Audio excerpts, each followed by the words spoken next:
So the Ravens traded for Roquan Smith. I believe if I can get the compensation up here, I think they gave up a second round pick or something like that for Roquan, who's on the last year of his deal. Part of the reason he's getting traded is because he wanted more money. And I got a lot of thoughts on this. And some of these thoughts aren't going to be popular with Raven fans. So forgive me, Raven fans, for saying something unpopular about this team. But yeah, so Chicago's going to move on. So they're going to get a second and fifth rounder, and the Ravens get Roquan Smith. This trade makes some sense for Chicago. It does, because he wanted to go anyway. He's at the last year of his deal. You're getting something for him, and you had no value for a guy like that in the position that your team's in, sure. I don't get this trade for the Ravens. I understand Roquan Smith is a really good player. I understand linebacking has been an issue for the Ravens ever since Ray Lewis retired. I get it, right? You know, the days of Donnell Ellerbe and all, like, it's been a problem for them. And for the rest of this year, it makes sense. They're in the division hunt. I mean, they're in front of the division. They're trying to pull away from the Bengals, who just lost Jamar Chase for a month. It makes sense for this year. Where this doesn't make any sense is like going forward, right? You gave up a second round pick. That's more than what you would give up for a rental. So I'm assuming you want to sign him. They have literally signed everybody on that roster except for Lamar Jackson.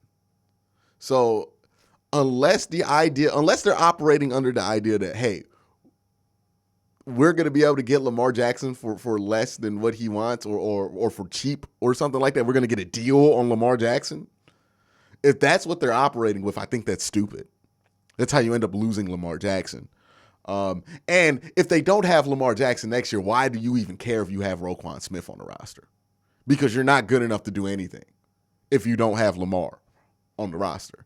So maybe this makes sense from the perspective of, if you're the Ravens, you want to maximize this final year that you have Lamar under control, right? Maybe you do the transition tag, he signs somewhere else next year, but this year you want to go all in, so you're going to make the defense as good as possible. But still, it doesn't make sense that you would not add any pieces around him offensively.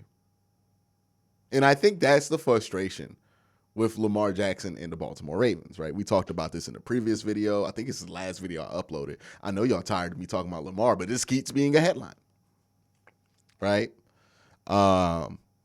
But it is interesting, right? Because if you're Lamar, the frustration has to be twofold, and this trade hits you in both of those frustrations.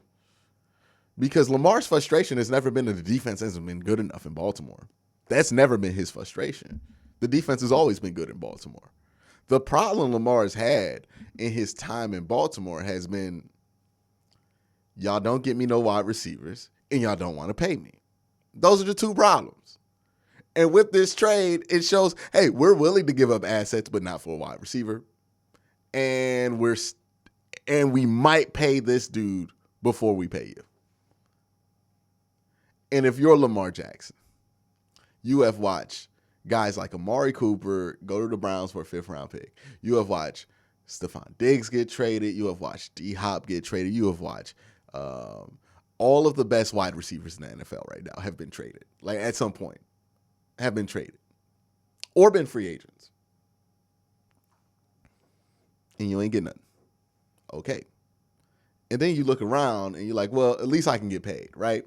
At least if they're not going to give me wide receivers, at least they can show me they value me by paying me. And you look around and Marlo got paid. Ronnie got paid. Marcus got paid. Hell, Justin got paid. And now they bring in Roquan. And if they got the audacity to pay Roquan before they pay you, man, I don't know. It doesn't make sense. If Lamar were under contract, this would make sense. And they could fit in like an extension or something. This would make a great amount of sense. Roquan's a great player. He's going to make that Ravens defense really good. But where this doesn't make sense is like you don't have Lamar under contract, and this is more money that you're allocating away from keeping your quarterback. And if you don't have a quarterback, who cares if you have Roquan Smith? It doesn't matter if you have Roquan Smith. You're not in a win now position without Lamar Jackson. But yet they made this move. It's head scratching. It is a head scratcher to me, this move. It really doesn't make much sense. Maybe there's something I'm missing in it. Maybe they're going to let him walk. Roquan, they're going to let Roquan Smith walk in free agency and just get the comp pick, and maybe they do the same thing for Lamar Jackson. But why give up a second-round pick? If your whole thing was we just going to get some comp, this doesn't make sense. Unless the only way you can make this make sense is if they have felt internally, there's no way we're retaining Lamar Jackson past this year. So our only chance to win the Super Bowl is with Lamar Jackson on this roster. We're going to do everything we can to win. That's how this makes sense, right? But if that's not the thinking internally, and the thinking is we can keep Roquan Smith long-term, and somehow fit that under the cap with Lamar Jackson, that's a bold strategy, man. That's a bold strategy. Because you can have Lamar Jackson without Roquan Smith and still have a very good team.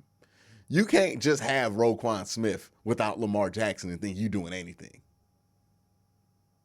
It doesn't make any sense. Nothing the Ravens really, well, I don't want to say nothing. They've done things that made sense. But nothing when it comes to how you look at this through like the lens of keeping your franchise quarterback makes any sense that the Baltimore Ravens have done. Like it makes very little sense. I'm questioning a lot when it comes to this. Now, this might end up being a nothing point. They might end up striking a deal with Lamar and be able to keep Roquan under $20 million or something like that, and be able to keep them all, and it's gonna be hunky dory, goody good, bye time, and Quincy's gonna look like an idiot. That could absolutely happen. I don't really see how it does, but the cap is cap. It can happen. And yeah, they're gonna be a better team now with Roquan Smith. There is a question that needs to be asked, like how much of a difference maker is Roquan Smith ultimately? Like he's not been the difference in Chicago of being like a top 5 defense. He's been a good piece, but you don't give up a second-round pick for a good piece in the middle of the year. You give up a second-round pick for somebody who put you over the top, like a Minka Fitzpatrick or something like that. There's then nothing to suggest that Roquan's been that. He's really good, and I heard some people saying he's like the best linebacker in the NFL. I don't think he's that. I think reputation has got him that coming out of Georgia, but I don't know if he's lived up to that. I don't know how many people have been watching Roquan Smith play in Chicago, for real. But this is a head scratcher. I don't understand what the Baltimore Ravens are trying to do here. This doesn't make very much sense. Even with Roquan Smith, they're so limited offensively that I don't think they're going to win a Super Bowl this year. I don't think they really have a realistic shot of beating a team like Cincinnati in the playoffs, or beating a team like Buffalo in the playoffs, or beating a team like Kansas City. I just don't think they have it. They don't have the firepower. So if that's this doesn't make sense. This really doesn't make sense. But hey, I'm open to being wrong on this. Y'all let me know what y'all think in the comment section down below.